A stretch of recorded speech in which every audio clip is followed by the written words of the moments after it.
gabaritei matemática nas 2 provas do TJSP e em quase todas as outras provas de concurso que eu fiz também. E quando eu estava me preparando e fazendo os simulados, eu gabaritava matemática também, quase todos os simulados que eu fazia. E isso não é porque eu tenho facilidade com matemática, nem porque eu sempre fui bom em matemática. Pelo contrário, exatas sempre foi o meu ponto fraco. O que eu fiz para conseguir ser aprovado e assim gabaritar e realmente conseguir um índice de acerto muito alto em matemática foi que eu entendi a lógica por trás da importância de cada tópico especificamente para a prova de concurso. Então eu fui um cara horroroso em exatas a vida inteira, mas eu peguei a sacada ali de matemática para concurso e isso me ajudou, eu consegui altos índices de acerto e consegui ser aprovado por causa disso. Hoje eu quero trazer para você um atalho da compreensão que eu tive desses tópicos, que eu consiga transmitir isso para você, para que você não precise percorrer a longa jornada que eu percorri para realmente conseguir captar essas nuances da matéria. Então eu listei alguns tópicos aqui, eu vou expor para você alguns 2 pontos principais, mas que se subdividem, que vão te guiar no seu estudo de matemática para concurso. Inclusive, o aprendizado de matemática para concurso, apesar de parecer estranho falar isso, é muito parecido com o aprendizado de português. Você vai entender quando eu explicar o segundo ponto principal, mas vamos começar pelo começo. Então, o primeiro ponto principal é que você precisa estudar os tópicos básicos de matemática, mesmo que eles não estejam no seu edital. No seu edital, é provável que não vai estar escrito lá adição, subtração, multiplicação e divisão. Porém, meu amigo, tem muita gente que enrosca lá na frente na matéria porque estava devendo em divisão. Multiplicação, adição e subtração, quando o pessoal erra, geralmente é por falta de atenção. Então também tem que ter a prática para você treinar a sua atenção. Agora, cara, divisão, conta de divisão, tem uma regrinha, quando não dá para dividir, você coloca um 0, aí você vai lá e coloca 0, embaixo. Essa regrinha, tem muita gente que erra. Eu, quando comecei a estudar para concurso, eu tava fazendo errado. E aí as contas não batiam, porque eu fazia a prova real, né? Inclusive sempre faço a prova real. Eu fazia a prova real e falei, mano, tá errado. Ou então quando você divide, você já sabe, não é esse valor, né? Óbvio que não é esse valor. E aí eu comecei a fazer o estudo e eu percebi, cara, eu tinha esquecido da regra de divisão. Eu fiz faculdade de Direito, então muitos anos sem ter que pensar em matemática. E depois a gente precisa mudar a forma que a gente tá pensando, mudar nossa abordagem em relação ao estudo, para que a gente consiga evoluir nessa matéria que a gente não é bom, mas que a gente precisa ser para passar. E precisa mesmo, porque tem prova que é 10 questões de matemática. E aí, você vai mal? Você vai abrir mão de toda essa pontuação? Não. No geral, cara, a parcela da matéria de matemática que cai nos concursos, principalmente nos concursos de nível médio, não é a parte mais difícil da matéria. Então agora eu vou listar os tópicos que você precisa, tá? Eu comecei falando das operações básicas ali, e eu quero que você foque na parte da divisão. Você precisa entender as propriedades dos conjuntos numéricos. Então, números naturais, inteiros, racionais e reais. É o que mais vai cair na sua prova. Cara, isso envolve você lidar com fração, você lidar com raiz quadrada, raiz cúbica, MMC e MDC. Cara, você precisa saber isso para fazer prova de matemática de concurso público. Às vezes isso não está escrito no seu edital, às vezes não está exposto, mas aí o cara te apresenta um exercício problema de matemática, e aí você vai ter que fazer fatoração para resolver aquele problema. É o tipo de conhecimento que, independente do que está lá no seu edital, você precisa dominar essas matérias. São matérias base, para às vezes você vai fazer um exercício lá de análise de gráfico, de equação de segundo grau, e você não consegue desenvolver a equação, você não consegue interpretar o gráfico por causa de uma potência com um sinal negativo, porque você não sabe a diferença entre o sinal que tá dentro e fora do parênteses. Esse é o tipo de dificuldade que você não pode chegar na prova carregando com você. Então essa parte básica de relação entre os números, você tem que ter muito bem aprendido aí na sua cabecinha. Então foca nisso, cara, porque você não quer lá na frente entender matérias complexas e errar o exercício porque você esqueceu as propriedades de potenciação. É muito importante que você dedique um tempo para reforçar a sua base. Depois disso, a gente vai ter razão e proporção, regra de 3,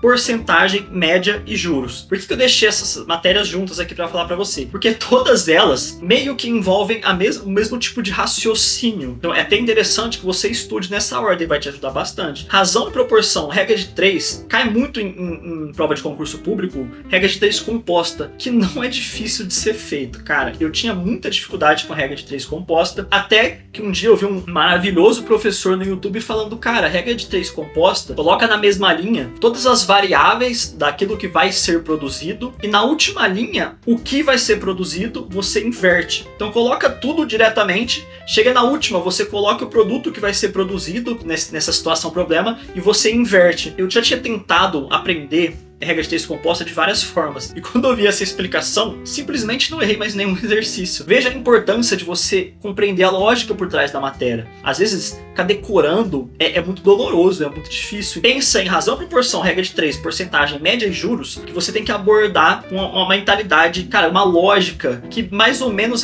quase tudo isso é sobre proporção, né? São formas diferentes de você abordar a proporção, próprios juros. E todos esses 5 tópicos, quando você domina um, você meio que vai ficando bom nos outros 4 ao mesmo tempo. Então, esses 5 tópicos você vai estudando e você vai melhorando não só nesse tópico, mas você vai melhorando o seu tipo de raciocínio que você precisa para ir bem nos outros tópicos. E desse ponto de vista, o estudo da matemática ele é bem interessante, porque às vezes você está estudando uma matéria, mas você está treinando a sua capacidade de raciocínio, que vai te ajudar em outros tópicos de matemática, vai te ajudar em RLM. Depois, a gente tem sistema de medidas, área, perímetro e volume. Cara, sistema de medidas, você precisa aprender a converter medida, porque é normal que no exercício, independente do que qual seja o tema do exercício, ele coloca uma unidade em metros, outra em centímetros, outra em quilômetros, outra em milímetros. Um exercício que, independente de qual que era o tema do exercício, ele coloca sistema de medidas e ele te obriga a passar por mais uma etapa. Na verdade, você vai começar por essa etapa.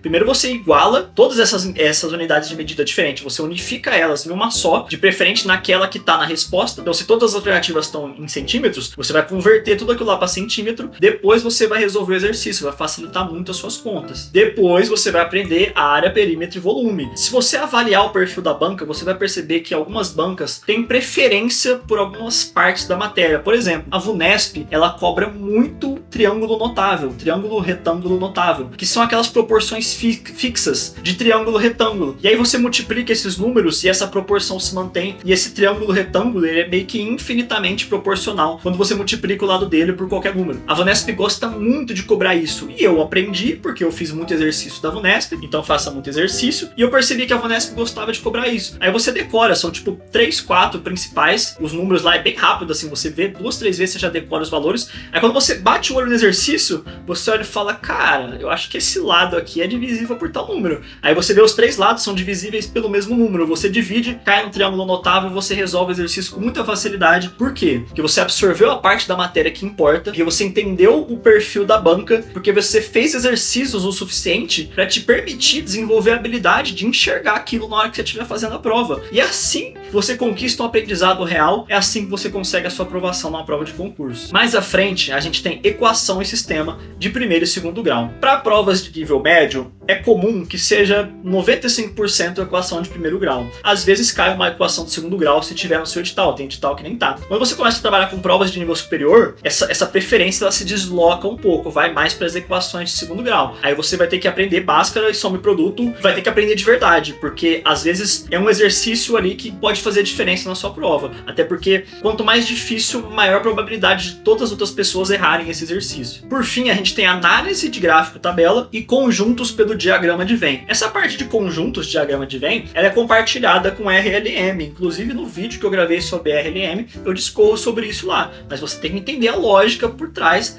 das possíveis correlações dos conjuntos numéricos quando expostos através do diagrama de Venn. Análise de gráfico de tabela, cara, é um tipo de matéria que não existe justificativa para você não se esforçar muito para aprender. Por quê? Porque não é difícil e porque sempre cai. A análise de gráfico e tabela é um exercício de interpretação e é recorrente o esforço das bancas em quererem testar a sua capacidade de interpretação. Não dá para errar questão de gráfico, não dá para errar questão de tabela. É uma questão de atenção, questão de você prestar atenção no que você está fazendo. Faça essas listas de exercício se cobrando não errar. Óbvio que você pode errar, eu errava também, ninguém é perfeito, mas é que tipo assim, na hora da prova, cara, uma questão de gráfico, uma questão de tabela, a chance dos outros errarem é baixa, diferente da matéria que é difícil. Então essas matérias que são mais fáceis, tenham capricho de falar, cara, isso aqui eu não posso dar mole, só faltava perder uma questão que é uma questão fácil e todo mundo acerta. É um ponto que vai fazer todo mundo passar à sua frente. Então, foca nisso. Aí a gente entra no segundo ponto principal, na segunda parte do vídeo, que vai ser um pouco mais curta que a primeira, porque eu não vou passar tópico a tópico, então pode ficar tranquilo. O estudo da matemática, ele compartilha com a língua portuguesa uma característica muito importante e que, às vezes, se diferencia muito do estudo das matérias de direito. Inclusive, é por causa disso que muitas pessoas conseguem aprender direito do zero. O cara, ele é formado como dentista, e aí ele aprende direito para fazer a prova de concurso. A pequena parte de direito que ele tem que aprender para fazer uma prova de concurso. Aí o cara precisa fazer uma prova de português, ele se arrebenta. Ele precisa fazer uma prova de matemática, ele se arrebenta. Por que que um leigo consegue aprender direito do zero, mas na matemática e no português a galera escorrega? Por quê, cara? As pessoas fogem de pagar a dívida do passado. A verdade verdadeira é que a maior parte de nós fez nas matérias de exatas no ensino médio o mínimo possível, sabe?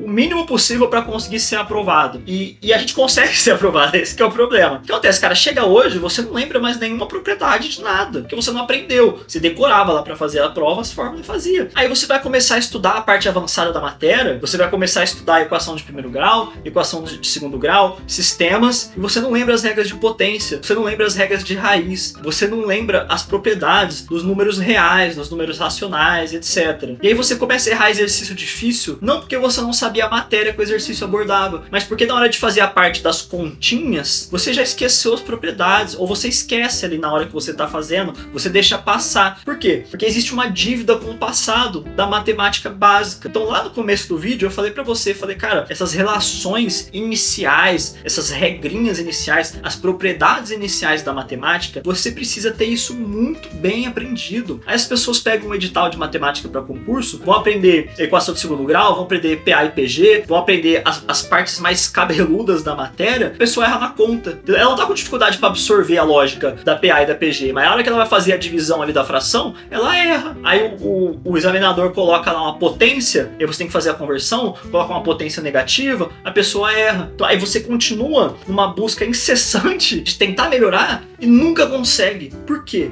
Porque você tá batendo no avançado, sendo que o que te faz errar é o básico. Se você não tá evoluindo em matemática, volta lá no começo, paga a sua dívida com a matéria básica. Para de tentar avançar com a matéria. Ah, mas eu vou avançar devagar, não sei o que. Cara, você quer ser aprovado ou você quer terminar a matéria logo? Para de avançar com a matéria, volta lá na matemática básica, estuda todas essas propriedades, faz exercício de fixação, depois começa a andar com a matéria, senão você não vai evoluir nunca. Você vai ficar 1 ano, 2 anos, 3 anos estudando matemática e vai ser 3 anos que você está estudando para concurso falando, eu sou horrível em matemática. Por quê? Porque você não fez a única coisa que você tinha que fazer, que era entender o básico. Você erra um exercício difícil, não é por causa da matéria difícil, é porque você erra o básico. Por favor, não deixe isso acontecer com você. Não deixe o seu estudo ser prejudicado, porque você esqueceu que você tinha que focar em construir um alicerce muito bom para você construir o seu conhecimento da matéria em cima. Eu passei por isso, eu demorei para perceber, mas eu percebi, consegui evoluir depois. Cara, se eu puder te adiantar um pouco de tempo aí na sua vida para você focar nessas coisas que eu falei, eu vou ficar muito contente. Se você é concurseiro e não é inscrito no canal, não deixe de se inscrever, porque eu tô me esforçando muito para trazer soluções práticas pro pessoal que estuda para concurso, assim como eu. Por esse vídeo é isso, muito obrigado por ter ficado comigo até aqui e um forte abraço.